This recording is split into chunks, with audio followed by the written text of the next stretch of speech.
কুড়িগ্রামের সাপ্তাহিক বাজার দরের খবর জানাতে সরাসরি যুক্ত হচ্ছেন সহকর্মী জাহিদুল ইসলাম। জাহিদ, কুড়িগ্রামের সাপ্তাহিক বাজার পরিস্থিতি খবর জানান।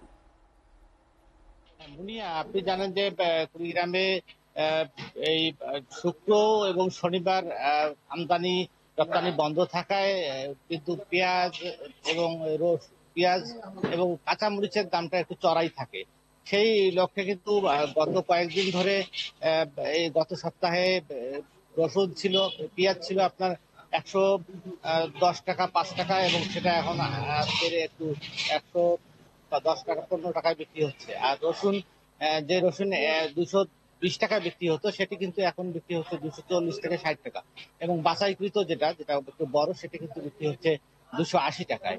এদিকে আলু 50 টাকা, বেগুন 40 টাকা, কচু 40 টাকা, এরকম বাজার স্বাভাবিক থাকায় কিন্তু ক্রেতারা স্বস্তি প্রকাশ করছেন।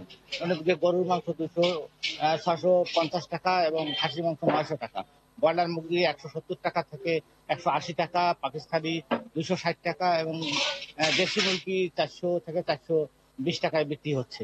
আর এদিকে চাউলের বাজারটা কিন্তু একটু বাড়ছে, এটি থামছেই না, যে ডে বাই ডে চাউলের বাজার একটু বাড়ছে। সে কারণেই তারা একটু বলছেন যে বাজার তদারকি হলে, চাউলের বাজারটা নিয়ন্ত্রণে আসলে তারা একটু সহজেই আহ, একটু ভালো চলতে পারবেন। এই ছিল আমার কাছে কুড়িগ্রামের বাজার পরিস্থিতি নিয়ে সর্বশেষ।